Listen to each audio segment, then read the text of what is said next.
Hello, everyone, and welcome to the Malthaus Games podcast. My name is Delton. I'll be your host today, and with me, as usual, is my lovely wife and yellow player, Haley. Howdy. This is episode 103 of the Malthaus Games podcast. We are a podcast all about board games, card games, role-playing games, tabletop games, RPGs, I kind of said that already, dice games, all those things. We also like to talk about beer, which is why we're going to dive right into the first beer of this episode. So, this one is a very special beer because it is a collaboration between two of our favorite places, a brewery and Super Cao Nguyen, the Vietnamese supermarket in Oklahoma City. This is from Lively Beer Works. It is the Reindeer brand Jasmine Rice Lager at 5% alcohol by volume. It is made with a special rice that has a reindeer logo. It's a very, very popular brand of rice, and most people just call it the Reindeer brand. If you look that up, you will see exactly what we're talking about. Yeah, so we picked this up from Super Cao Nguyen last week. We made our monthly trip to Super Cao, picked up some beer, picked up some magnificent steam buns. And what else we get, Delty? We got $45 worth of ramen. $45 worth of ramen. Because it's not like we eat ramen every day, but every once in a while, you don't want to put in a lot of work for dinner. Well, we found a delicious vegan ramen. It is Shin brand, and I believe is it a Korean ramen? I think it's a Japanese ramen. I don't know, though. I can't remember if I don't think it's made by Nongshim, which is the Korean company that makes my potato snack chips that I love.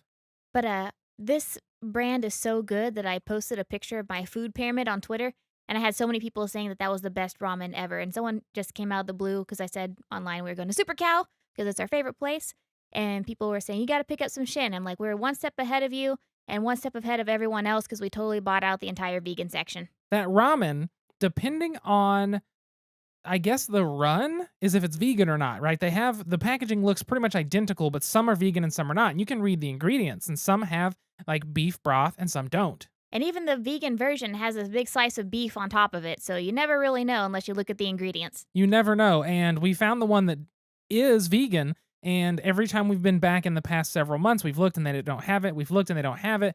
They have a marked vegan cup where it's add hot water and leave it covered for 3 minutes and you have ramen, but those are just okay.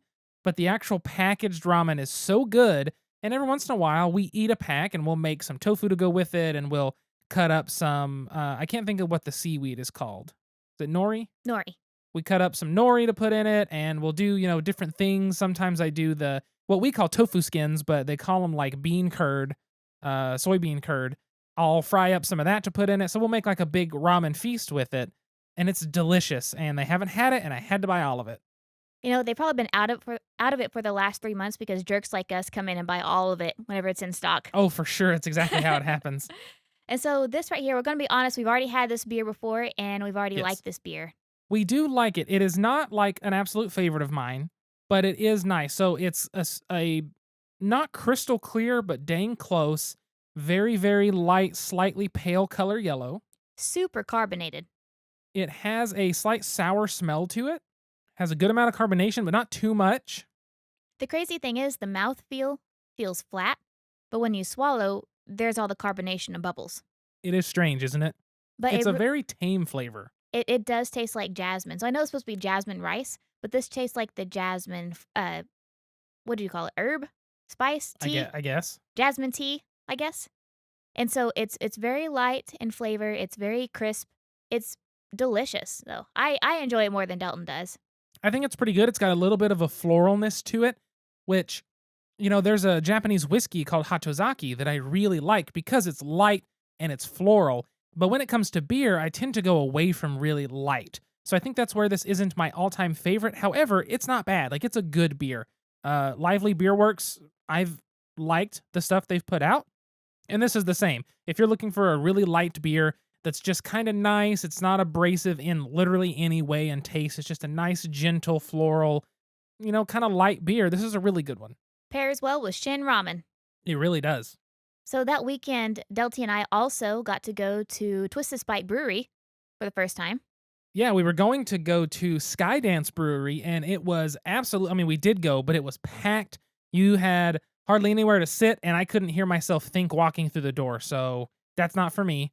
Love the beer. It's a fantastic brewery. The beer is delicious, but that wasn't really our scene. It was their second weekend open, so it will slowly start to come down. And like if we were able to go on like a Tuesday night, we'd be fine. But it was just way too many people, and I'm old now that I'm 30. And honestly, I've been this way before. I do not like when I can't really hear myself think and like have a conversation without yelling in a place. That really like I don't know, it rubs me the wrong way and it makes me not enjoy my experience. So I tend to avoid those kinds of things if at all possible, unless I'm there for the experience of something loud. Now that place was popping if you were watching the OU Texas game. Yeah. Like, I think that was the scene. OU Texas game, folks were there watching it, playing games, being rowdy, hooting and hollering, and that sounded like fun for them. Right? But Delton and I pulled up the map. I was like, oh, snap, Twisted Spike's just down the road. So we went down the Twisted Spike because we've had their beers on the podcast before. Yes. Like the To Bean or Not To Bean, Yep. as well as their Mexican style lager, La Gentana. La Gentana. And we go in there, and there's like 3 people and like Yeah, there's not many. a young lady and an older man working the bar who just sit and talk to you. We talked about our trip to Oregon, made friends with the random older guy next to me. We had a few tasters, and we went home, and it was nice. That was our speed. Oh yeah, that place is definitely different built. And part of it too is that place is built long and skinny. So the noise travels in a different way, right? It's not one big open high ceilinged room with a bunch of people. It's like little pockets of people. And I feel like that helps. I do not know acoustics scientifically. I may be completely wrong, but I feel like it helps with the noise level when there are more people. And so, if you guys ever invite us out for a drink, no, we like quiet spaces, Yes. lots of lighting, Yes. and be home before 7. And something to snack like popcorn or fries. Which Twisted Spike had. They had popcorn. Free popcorn. We nailed it. So the last week, we haven't really done a whole lot. We went out to Elk City to see my family. We're going back out again this weekend for my cousin's wedding.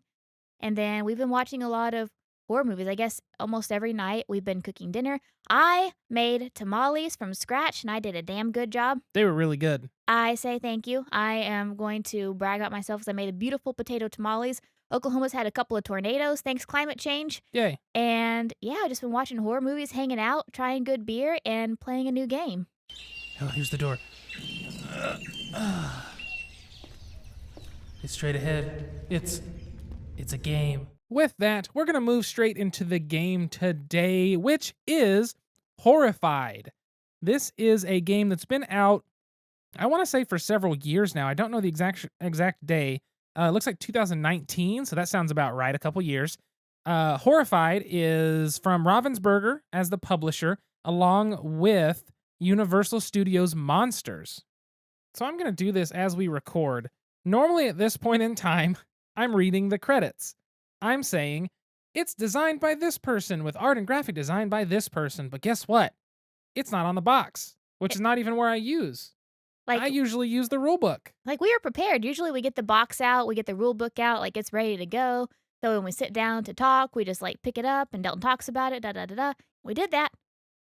But there's no actual credits. So maybe this is why BGG, BoardGameGeek.com, is crediting designer as Prospero Hall. Prospero Hall, what is that? And art by Prospero Hall and published by Ravensburger. Prospero Hall is a collaborative game design studio in Seattle. Each project starts with a vision, blah, blah, blah, blah, blah. Hope you enjoy our games. So it's like a game studio. It looks like they did the Disney Villainous games, the Jaws game, the Pan Am game. So here's what it means. This is a game design studio hired by companies that are using big IPs, intellectual properties. If you look, look at their top games. I see Horrified, Disney Villainous Wicked. Yeah, look, Back to the Future. Jaws, Bob Ross game. The Black Mirror game. So this is the company they hire when they have an IP and they need something to go on a Target or a Walmart store shelf.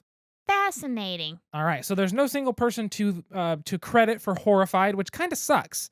I get that it's a team collaborative effort, but like, at least put it on the box or the rule book for me. That doesn't make sense. Like put the team's name on there or something. But I mean, I can understand it. But also, I want to know who made this. Yeah, who's the artist that did majority of this artwork? Who's the graphic designer? Give me some information here. Let's Google Prospero Hall real quick. There's a link to their website right here. This should be like live podcasting instead of recorded at this point. Here you go. Let's look at team. they've got a lot of people. Holy jeez. Where are the designers? So this is leadership. Mm-hmm. This is operations, manufacturing, and licensing. This is their people for marketing. This is production and development crew. That guy's got a nice beard. He really does. Who is that? I don't know that guy. This is game development. Okay, so Chris Rollins. Mhm. I have him on Twitter. I don't know if he follows me, but I follow him. So game developer. So these are the people that are going to get together and make the games. Like in terms of actually designing play. These are product designers. Okay, so those are the guys who are probably making the mechanics. We have Chris Rollins, Brian Kirk, Aaron Dono, Dexter Stevens, Matt Christensen, and I can't read the last one. It looks like Ket Ng. Not sure exactly how to pronounce that last name or if that's just initials or not, but that's the group of developers, which means essentially the designers of the play. That's a very interesting thing to discover. Yeah, I didn't know there was such a thing. I mean, I know there have been, I mean, like Plaid Hat Games is like a small company, but I've never heard of like a design team that collaborates and creates a game just under the design team name or the business name. So interesting. I mean, it makes sense in terms of these IP games. They want a whole team. But even in something like Plaid Hat or Asmodee or Fantasy Flight, you get individual designers who are the lead person. So that kind of stinks that somebody's not getting more credit for something that might be more their design. But at the same time, it is cool to have something like this that, I mean, they have a lot of IPs here, which means they're probably making a decent amount of money. That's for true. Let's be real. But anyway, I guess we'll get past this 17,000-minute conversation about credits. And Delton was worried that our banter was too short. Well, we made up for it, we folks. just made up for it. So yes, this is Horrified. You may have seen it. It is on Target shelves for sure. They just released a brand new version, Horrified American Monsters. So Horrified here has the Universal Studios monsters. So it has Frankenstein and the Bride of Frankenstein. Do you know what her name is? Google it. Does she have a We've name? already broke the fourth wall. We've already broken it, that we're unprepared. We're unprepared. I mean, You're seeing behind the curtain, y'all. We're not as put together and posh as you thought. we're really not. I don't know if she has an actual name. I don't think she does. Is she just the bride? Which is like, fine. Which Frankenstein doesn't really have a name. He's the He's the Frankenstein's monster. So I guess there you go. It's just the bride. Yeah, because I don't see. It looks like that's the doctor. Yeah, I don't really have a site here. I bet there is some sort of name. I don't know, but it's probably just the bride. But anyway, so this has Frankenstein and his bride, Dracula, the Mummy, the Invisible Man, the Wolf Man, and the Creature from the Black Lagoon. So this is a cooperative game from 1 to 5 players, ages 10 and up, and takes an hour. So far, we played the introductory game, which is the easiest 2 monsters together. Took us like 24 minutes to beat it. Then we played a standard game, which is any 3 monsters at once, and we lost at around 44 minutes. We were essentially, I believe, 1 turn away. Literally 1 turn. Literally. Okay, so Yeah. here's what happened. Like, we had this roll, and it caused a Black Lagoon monster to shake the boat. If he had not have shaken the boat and knocked it back a peg, I would have beat his butt. Okay, and this I would sounds have so won. confusing to listeners. Translate, Delty, because I'm angry. The way the game is going to work is you have a central board, and it is, as I said, fully cooperative. The central board has different locations.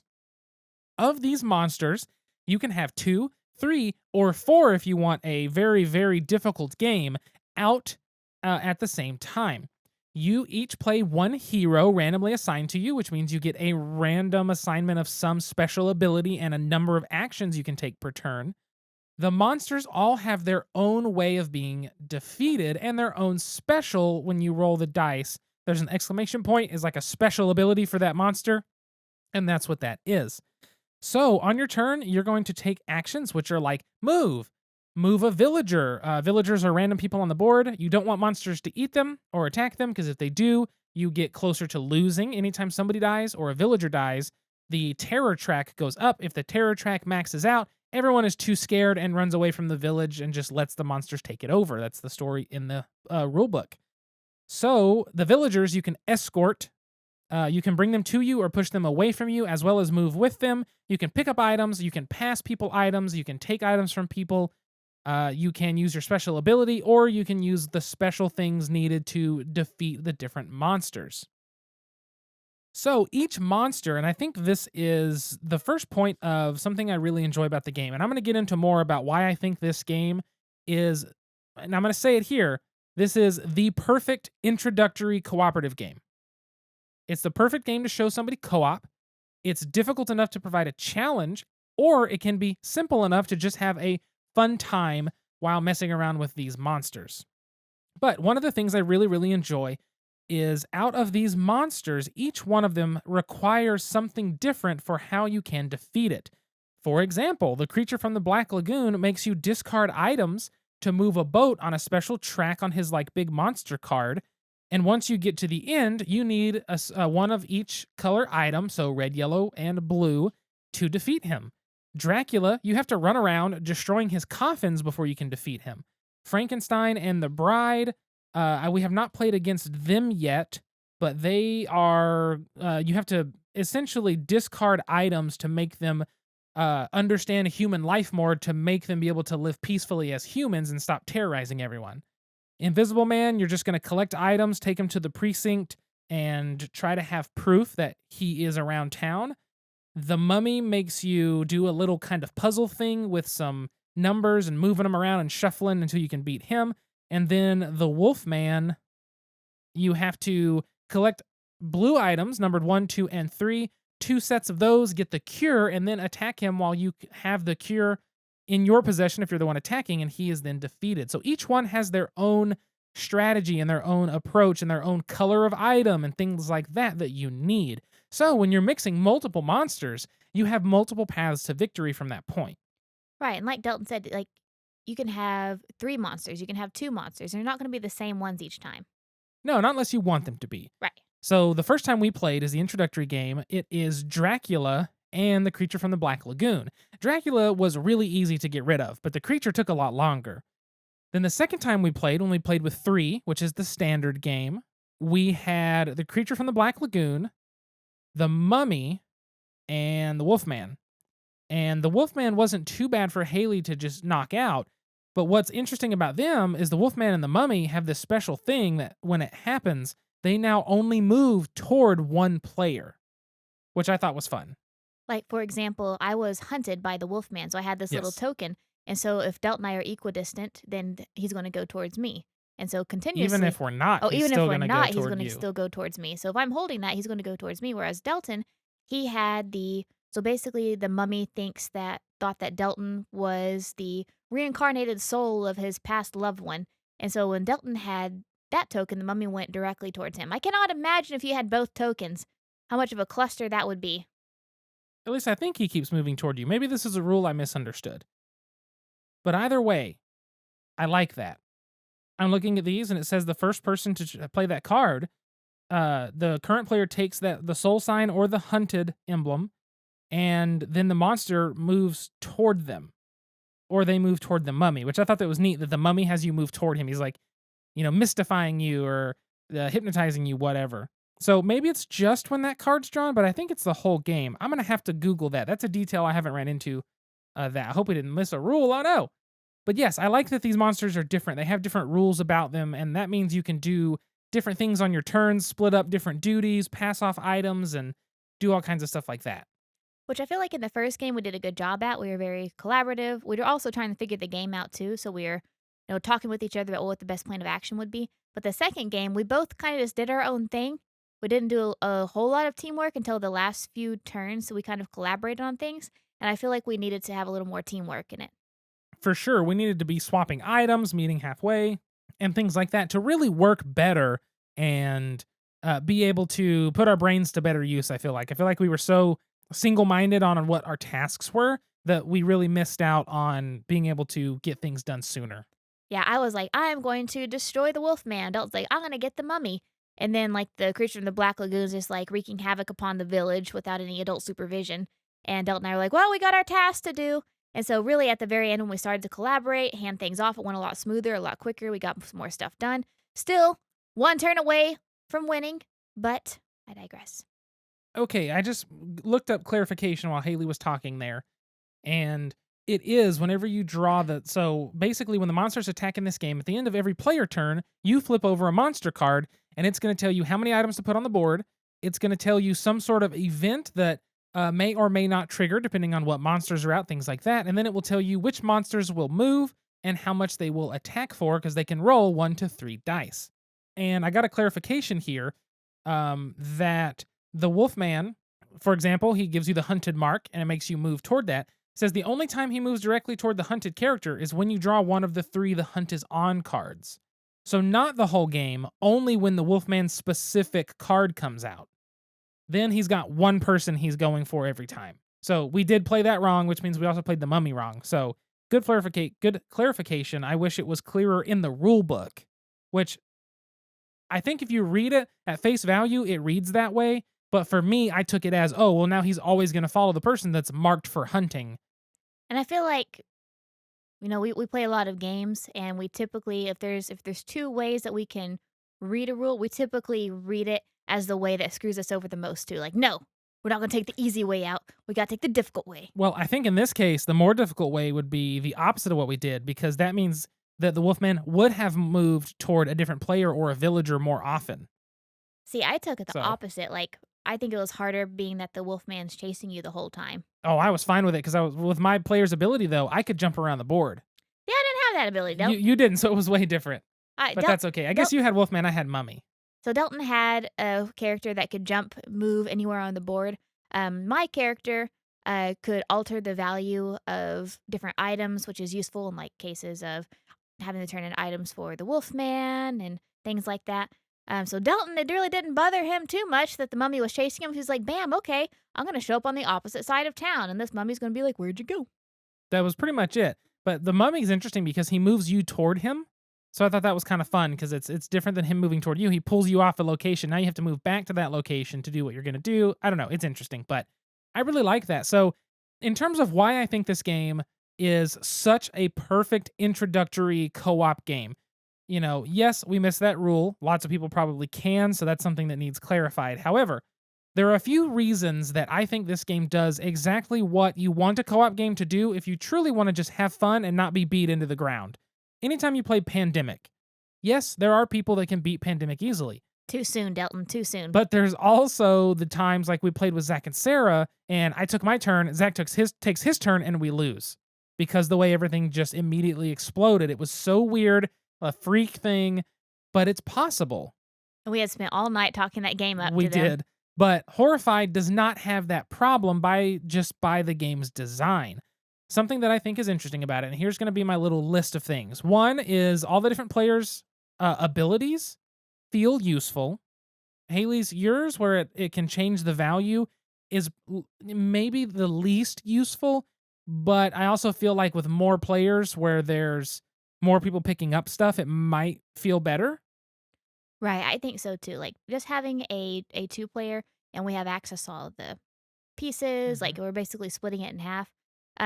Having to make a 5 into a 6 in order to have a 6 tool to beat the Wolfman is not really as difficult as I think it would be if you had 4, 5, 6 players at the same time. Yeah, very true.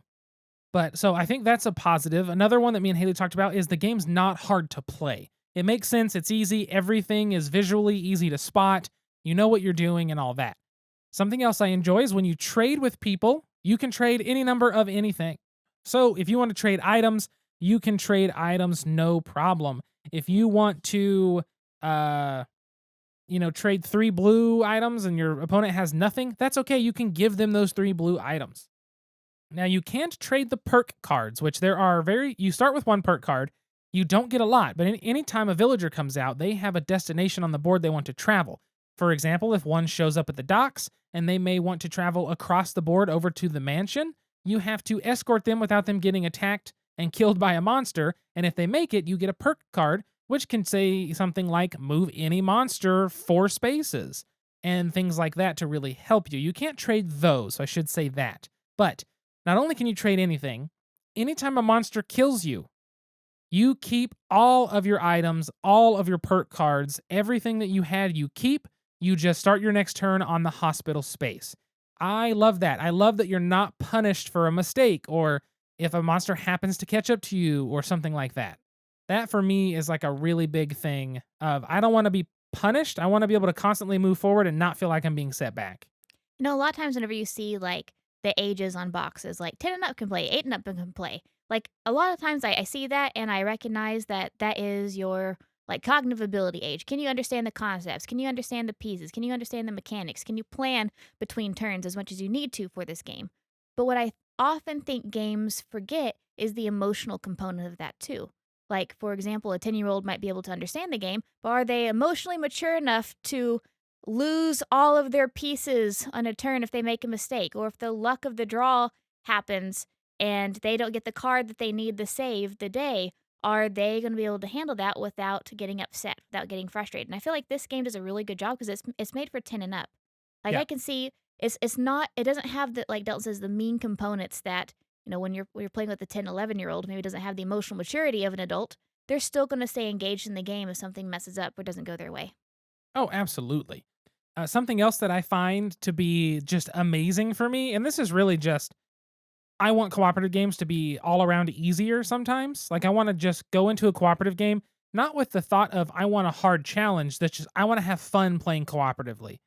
And in this one, when you go to a space and you pick up items, you can pick up all of the items for one action. It's nice. It's not one action, pick up a single item. One action, pick up another item. You use one action to grab the 1, 2, 3, 4, 5, 6, 7, however many items are on that space, you grab them. Generally, I think the max we've seen so far is 4 because we get to them before they go past that. Like the 90s kids who won the Nickelodeon sweepstakes to run the halls of the Toys R Us with a shopping cart, you just pick up everything you can see, you grab it and run. Exactly. That's exactly how it goes.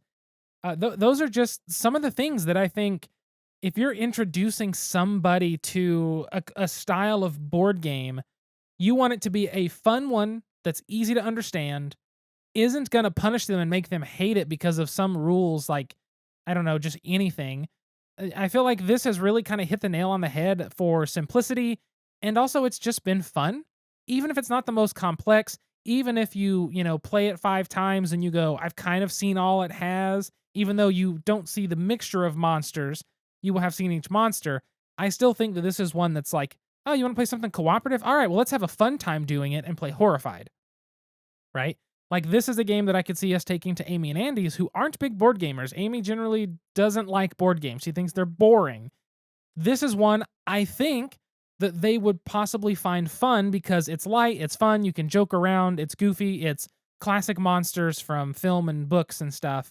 So I think that it just kind of hits the nail on the head in a lot of ways for a just fun co-op. Hits the nail in the head and puts the silver dagger through the heart of the Wolfman. I thought you were going to say the bolt in the neck. The bolt in the neck. At the top of the box, it does say the stakes have been raised. Ah. Get it? You're right. You're going to kill him. I mean, not really, but kind of. But yeah, I really like Horrified.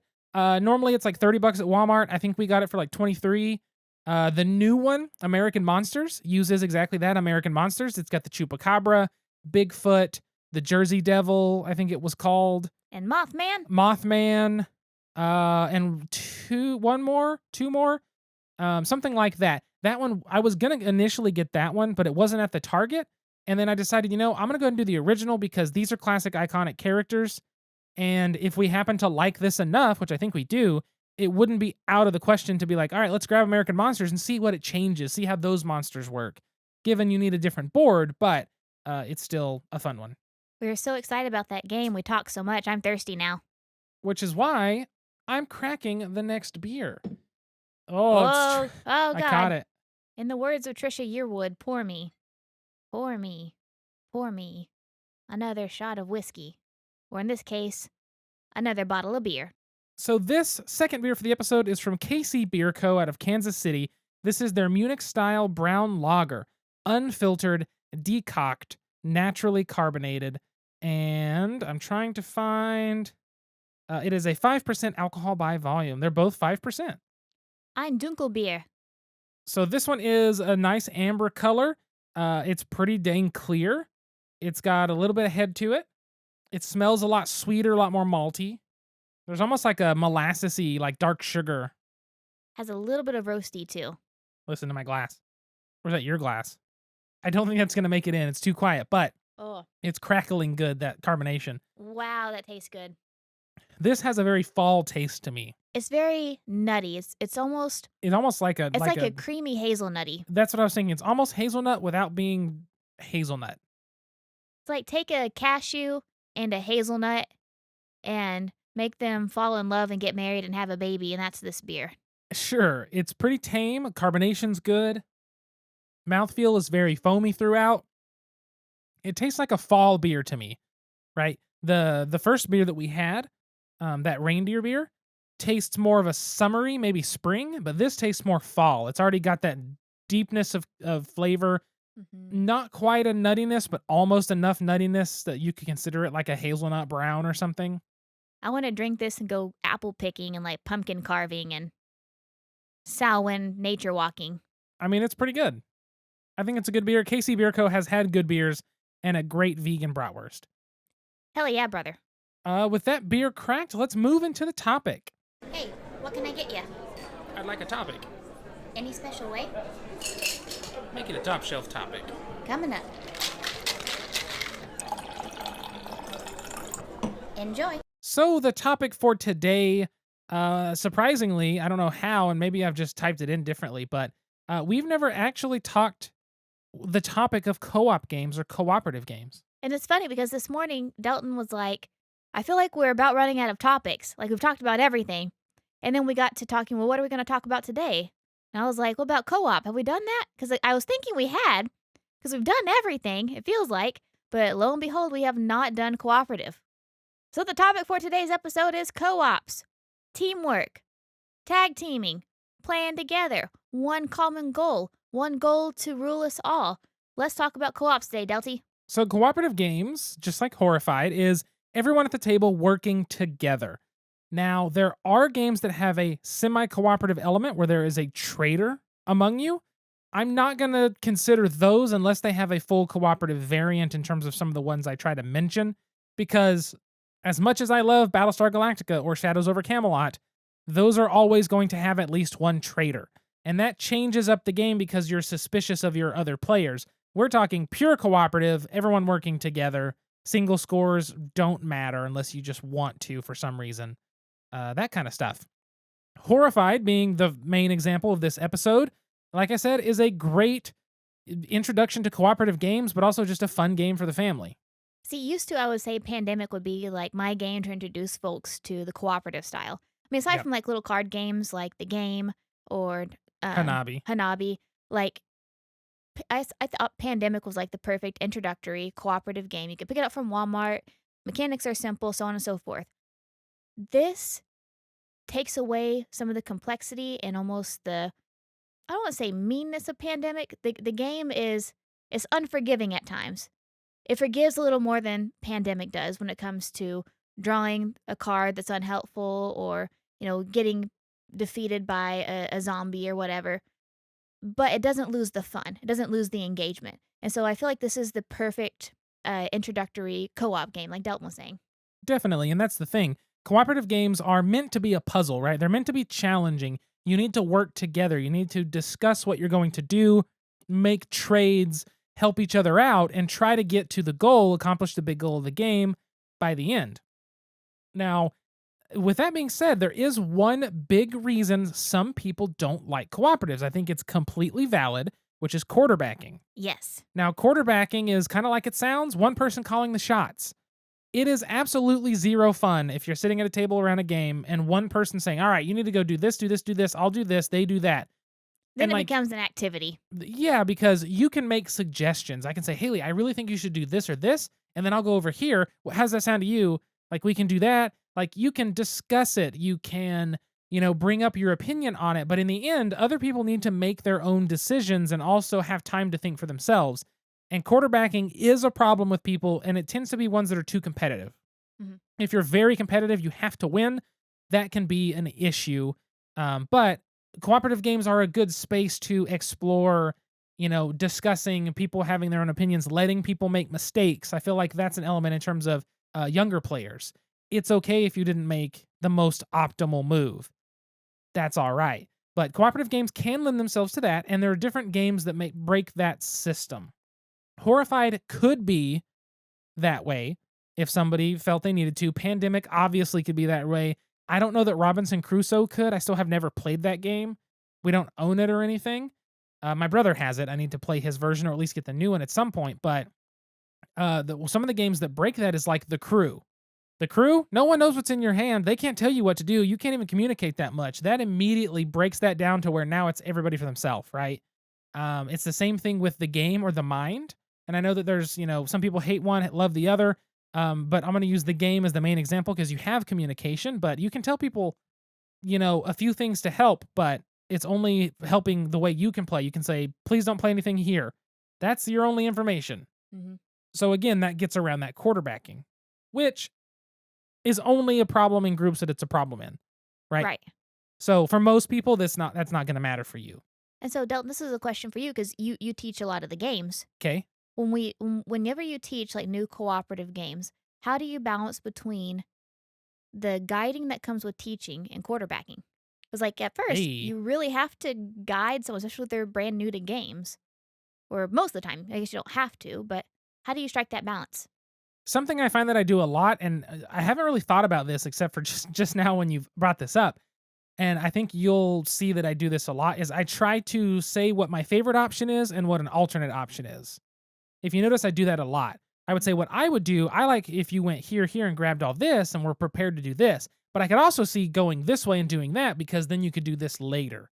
I feel like presenting multiple options, submit, say this is what I think is the prime option, and this may be suboptimal, but this does have good effect. There is a reason that you can take it, type thing. So I feel like presenting multiple options to the player gives them the feeling of choice, and they might take your advice and they might not, and that's fine. You just have to be okay with that.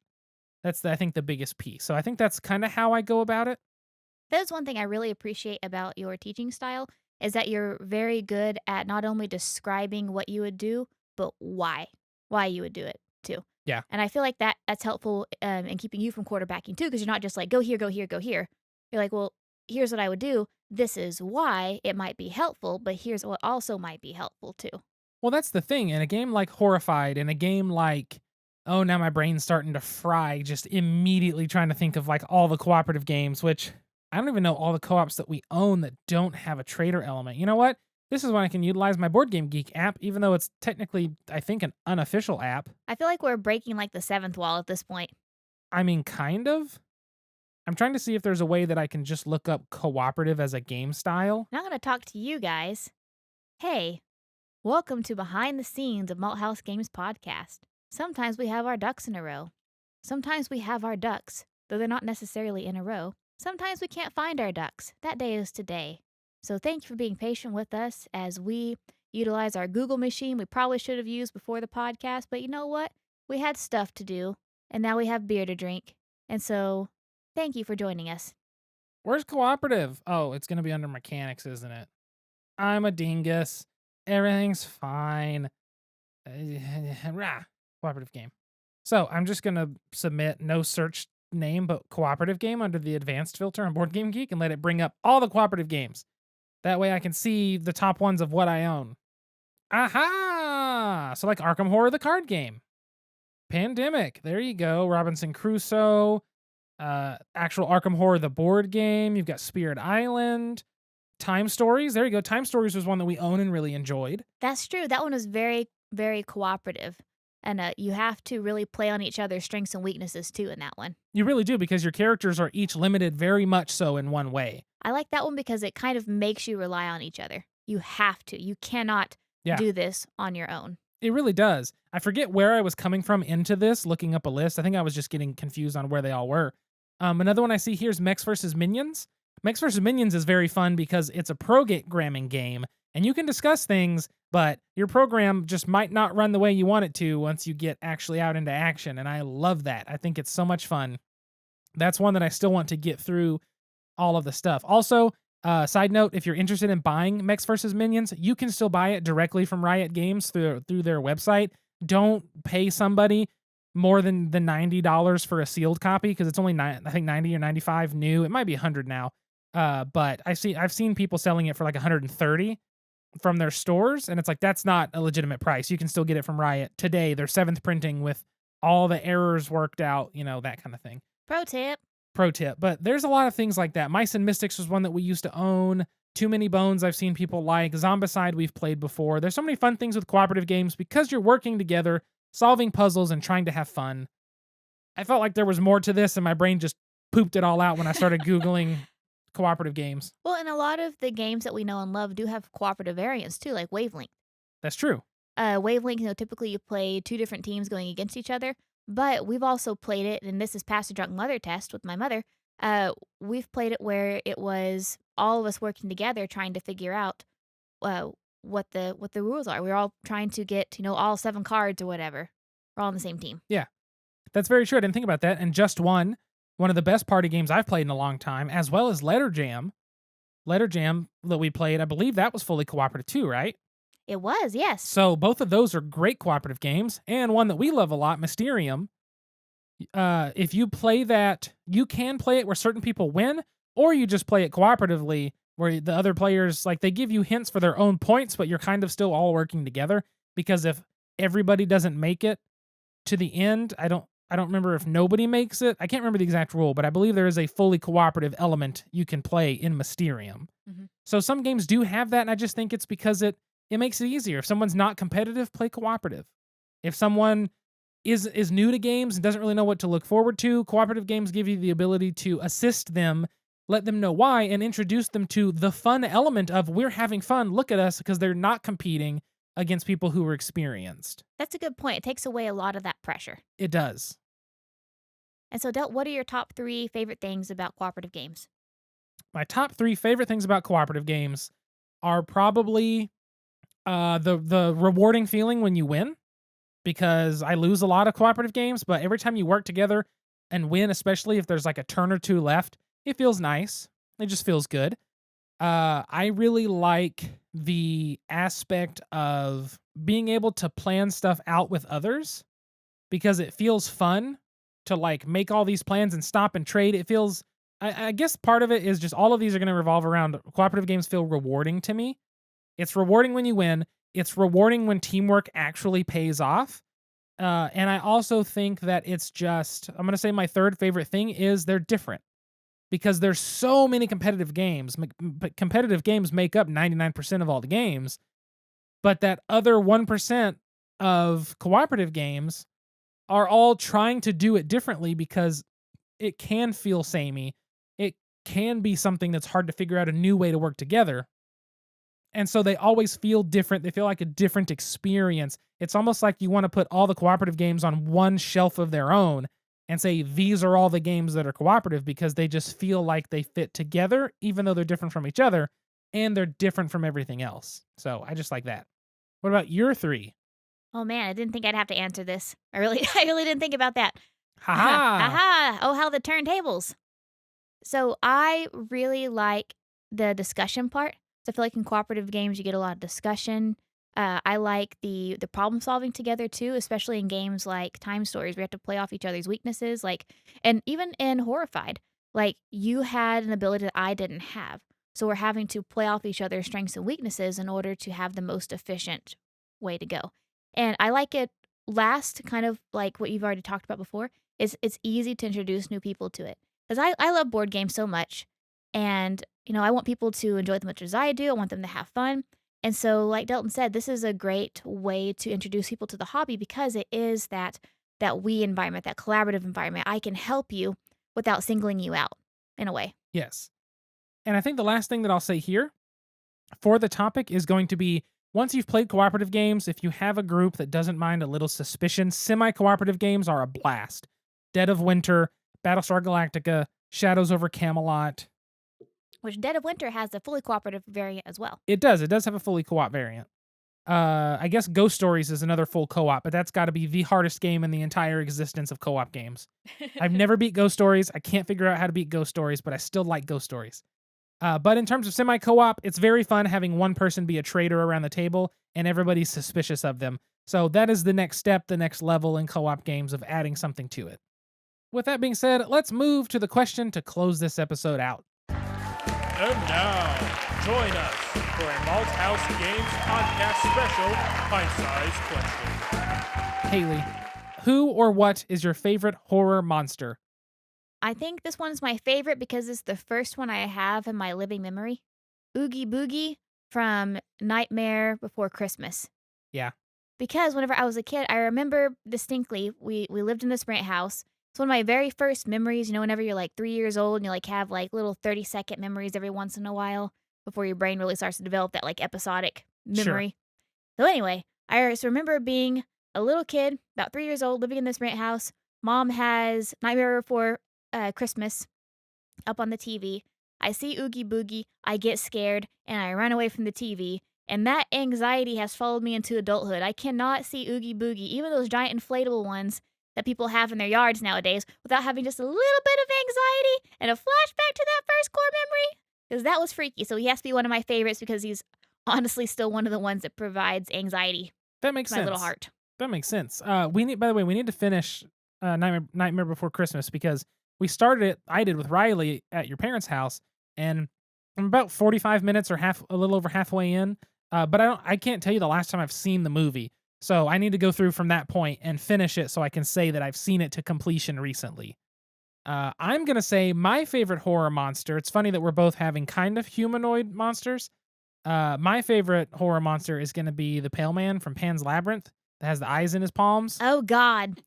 When I think of a truly creepy creation of a movie, there's all kinds of things and places that you can go with it. Monsters, whether they're simple as a vampire or as complicated as like, oh shoot, I don't know, the monster in Cloverfield or the xenomorph and alien, like any of that kind of stuff. But the Pale Man with that body actor is so good. And seeing just the way he puts the eyes in the hands and holds them up to his face, he's so creepy, and I love it. He's probably my favorite for sure.